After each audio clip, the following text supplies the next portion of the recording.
Do black men hate black women? This is a very interesting topic that is trending online across TikTok, across the manosphere, across social media. There's a lot of animosity, there's a lot of toxicity, bad energy between black women and black men.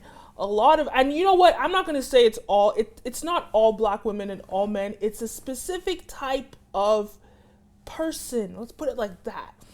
Or a specific set of people.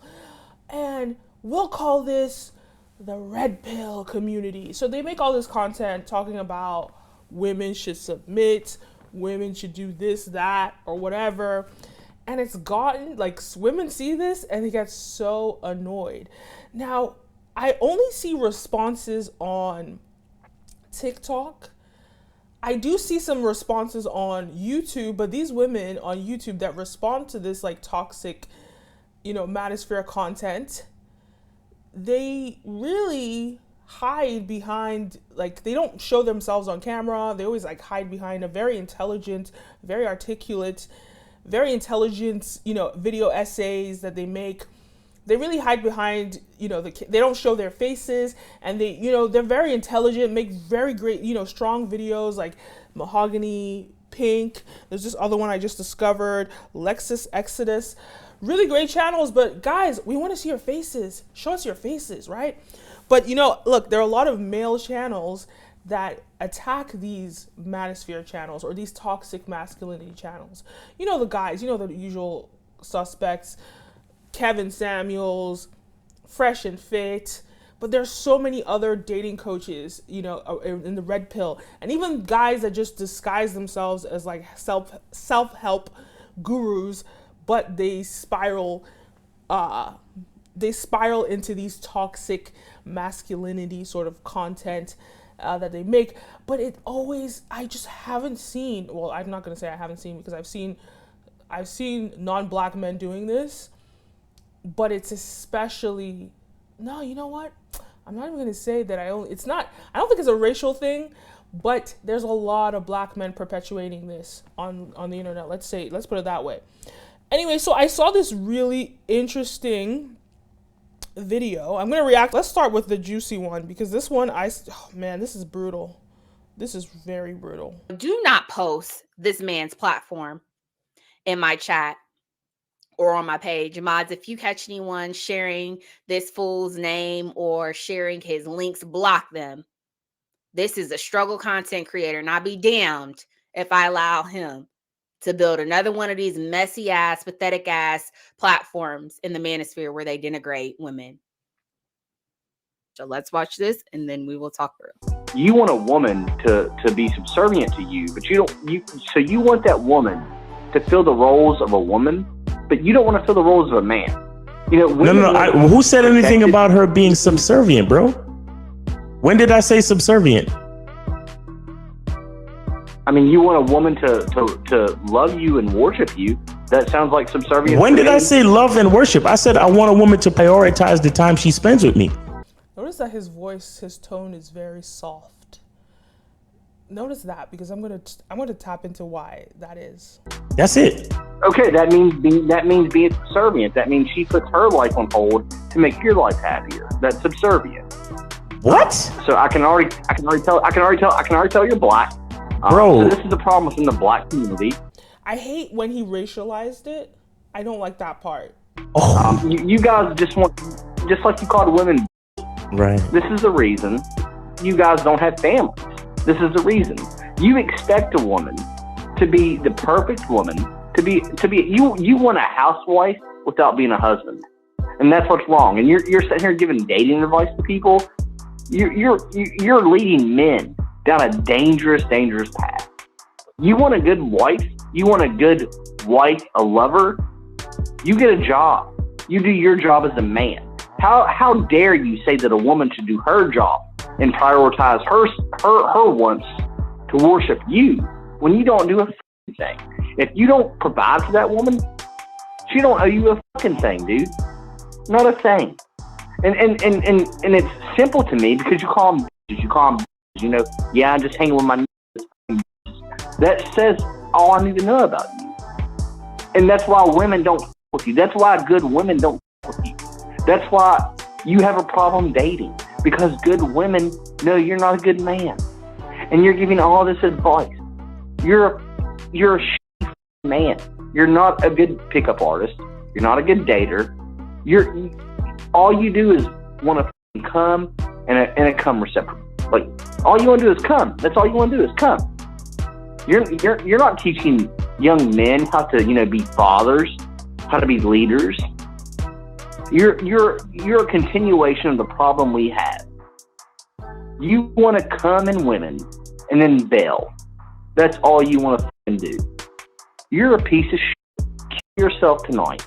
You're the reason black kids don't have fathers while they go to jail and while they have higher crime rate. Because you're a piece of shit. Jesus Christ. Oh my God.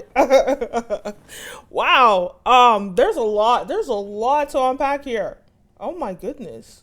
Men and boys started falling behind when government began subsidizing single mothers. They tear the family apart by giving the money to mothers when fathers are absent and not giving money to mothers when fathers are present. That policy, part of the welfare system created in the 60s, helped lead to more households without fathers. Farrell says that hurts boys most. Like, the thing is, like, I hate when he racialized it. I don't like that part, And I'm going to get to why it's upsetting to see a white man talk down to a black man. But the truth is, what he is saying is not a lie, but at the same time, white society is also responsible for this sort of behavior in a black man. And there needs to be accountability, because black men need to take accountability. And I'm not talking about black men outside of America. In this specific situation, I'm talking about black American men in America. I'm not talking about black African men in America. I'm talking about black American men in America. There needs to be accountability from both black men and from white society.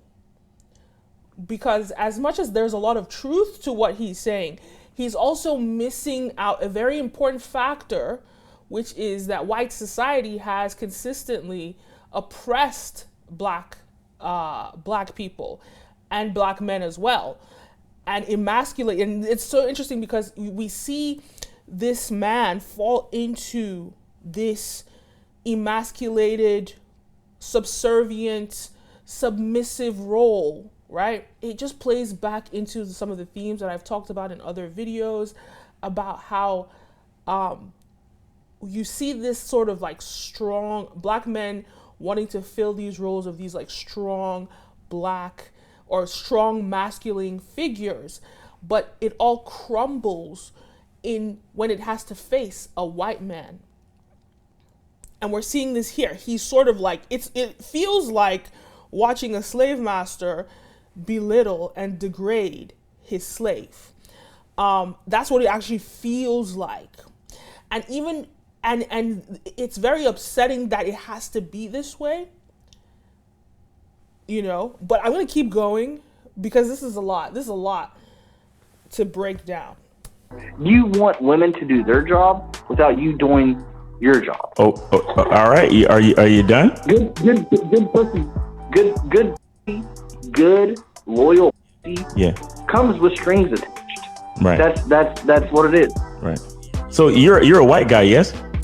So let me ask you. Okay, so I do have a video where I talked about I broke down like 5 or 6 reasons why black people, black society is kept poor. And a lot of the reasons, I go back into slavery. I go back into the structures of slavery. You should definitely go check that video out. I break down some of like the systems during slavery that broke up the black family, right? And again, there needs to be accountability on both parts. I just feel as though on one side, it's good that he's sort of like because at the end of the day, look, we live in a free world today, and there are so many heterosexual black men that have these podcasts, and all they do is belittle black women or women in general day in, day out. So I understand the need for this man, and even women as well, to attack and come after him, right? So that's one side, right? But on the other side, there needs to be accountability, especially when we're dealing with a white man who was part of, I won't say he specifically, but his culture is part of the reason that black society is the way it is. So like there needs to be some level of accountability, right? And so I feel like the way that this conversation is being approached, first of all, the way that black men approach these conversations about black women online, not all, again, it's not all, but it's a lot of these podcasters, very toxic, and just kind of shows their, I won't even go as far to say lack of maturity, but I'll say that they're unhealed. I mean, hey, bro, if you want to date a bunch of Shaniquas, go for it, man. LaQuisha. Yeah, like me and Fresh aren't really down with the brown like that. Man. We ain't night riders. Nah, so bro, I'm good. Sometimes if they're, red bone, but like in general, me and Fresh don't dabble in the dark, if you know what I'm saying. And further, it benefits you as a woman to stick to that man, because the more you get pregnant, the more your value declines. Stretch marks, losing the vaginal elasticity, and all of these meaningful things that attract men. So you are one who should stick with a man. So monogamy is very meaningful for women, whereas for a male who has a lot of resources, monogamy is not a necessity. It's actually a detriment to you. I personally think if you're a man of a certain status and income, it's stupid for you to be monogamous. It shows deep down that they're unhealed. So I understand why it's so necessary for people like this white man that's coming on this platform to berate him and insult him, because the things that they perpetuate on these platforms are extremely offensive to women and even to men or to society in general, because what they're perpetuating, what they're promoting is the continuation of broken families. So I understand why this man is coming at it this way. But on the flip side, on a societal level, I feel as though, as a white man, I just feel as though, to some degree, he shouldn't have racialized the conversation so much. I think there should be a level of like healing, but even though what he's saying is right, it's not what you say, it's how you say it. And I know a lot of black women are very happy about the way he's coming after this guy, and I get why, because look, these black men, they come after black women, so we want to come back after them, and we do it on social media or whatever. But I think that that's not a progressive approach. I think a more progressive approach is to come from a place where you're healed and to try and have a conversation, a healthy, fruitful conversation around this. But see, that's how the devil trip you up. He gonna say something that sound good, but it really don't make sense. And see, here's the thing. When something is of God, it's gonna come from love. Even when it hurts, it's gonna come from love. So when somebody's sent by God, you're gonna see patience, you're gonna see temperament, and you're gonna feel love, because God is love.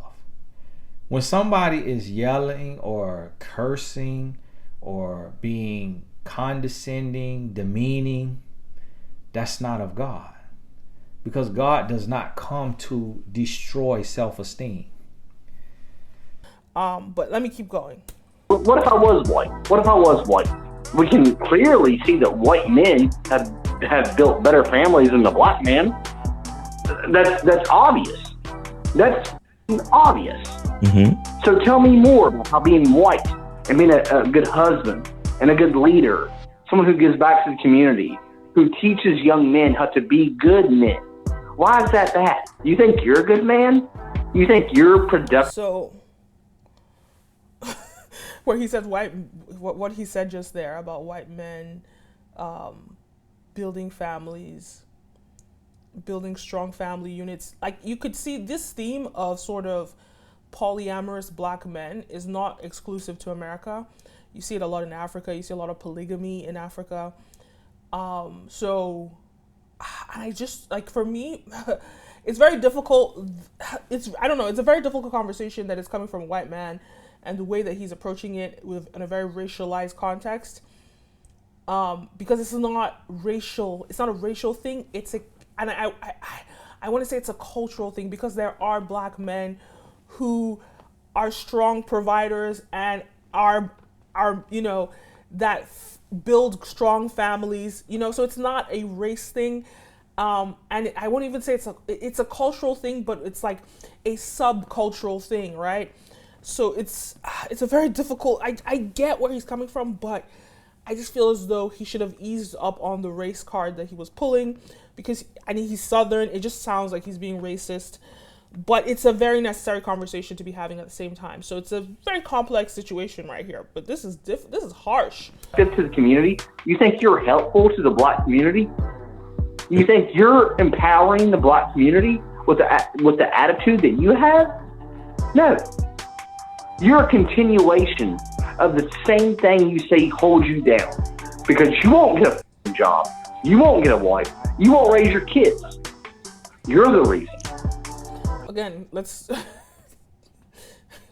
is a subculture of the black community, which has represented a large population of the black community. And specifically, this subculture represents people without access to education. Well, within the, or let's say like, without access to exposure, because I don't want to say education, because there are educated black men that are still promiscuous and have kids all over the place. So it's not about education necessarily, but it's about maybe financial literacy, exposure generally. Like, damn, he's really come for him. This is harsh. What I'm telling young men listening to this podcast tonight, yeah, look for a good woman. Look for a good woman. Mm-hmm. Oh, can I ask you something real quick? What is your definition of a perfect? Look at how soft his voice is. Like, look at how submissive that he had. This is his show. This is his podcast, right? But look how he's flipped it, and he's now being submissive to this person, because, like, who's the alpha male in this situation? It goes back to what I said. He's fallen back into this role of slave master and slave, the way that he's being submissive. And this is the thing that I have to note about a lot of these toxic dating coaches. Because when you look at the roots of the red pill, the CNN made a really good documentary about this, and they sort of like talked about the foundations of the red pill. It's actually rooted in white supremacy, and it's rooted in hatred for you should just go check out. I made a review about that. I made a review about that on my channel, about the CNN documentary. I talk about the red pill, and the people who founded the red pill, or people who sort of created the red pill online, a lot of them are white supremacists. So you see these toxic male dating coaches. They don't know anything about the red pill, but they want to adopt, what it stands for without even understanding it is inherently flawed. And so what do they do unintentionally, because they're not educated about the history of what they worship? They don't even understand where it comes from. So they end up falling into the roles of the submissive black man for his slave master. And this is what we're seeing in this situation. And I bet you, if you see a Kevin Samuels having a conversation with someone that's white, his tone will be different, right? You see, and I don't even know about alpha male strategies. I'll say he's pretty masculine. But you'll see a lot of these people, when they start having conversations with white men, they're a lot more softer, submissive in their tone. But the irony here is, you're asking for black women to submit to you, but you lack leadership roles on a global. You lack a position of leadership. You lack what it means to be a true alpha, right? You're not, like this guy is saying, these dating coaches especially, I'm really targeting them specifically. I don't want it to sound like I'm targeting black men, because I'm not. I'm targeting these dating coaches specifically. They are not in any role of leadership, they are not building societies, they're not building countries, they're not moving mountains. All they do is go online and bash women. They're not in the white, or they're not in Congress passing laws. Where is their representation there? So instead of building podcasts where you try to oppress black women, which is the crabs in the barrel mentality, why don't you take your alpha dominance, take it to the White House, take it to Congress, take it to Capitol Hill, take it to your local community, your local government, and make some impact in your society, as opposed to coming online and bashing women. Crabs in the barrel mentality. But I digressed a little bit, but I hope I got my point clear. But let's keep watching this guy. This guy's really brutal. Real quick, what is your definition of a perfect woman or a good woman? There's no such thing as a perfect woman, just as there's no such thing as a perfect man. So a man has to be. So to be a good leader, a man needs to be monogamous. That's your position. Yeah, well, white cultures practice monogamy. Black culture, practices, polygamy, and we can see whose culture is doing better. So yeah, I would say being monogamous is the way to go. That's so true. You tell me why. I talked about this in another documentary. So I talked about this in the video where I talked about why black society is kept poor. And a lot of it is because you see this lack of generational wealth, or this lack of capital in the black community. And a lot of that is because of the broken families. It's because of,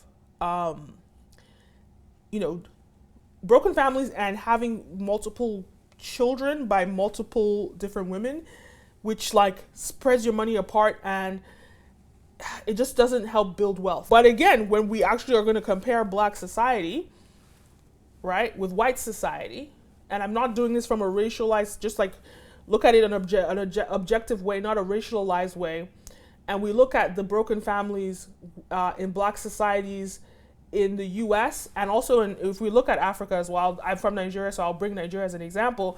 You have a lot of these, especially men that have come into wealth, they have children. They have a lot of children with different women. And you'll find a lack of generational wealth in that context, right? You'll find a lack of capital passed on for generations.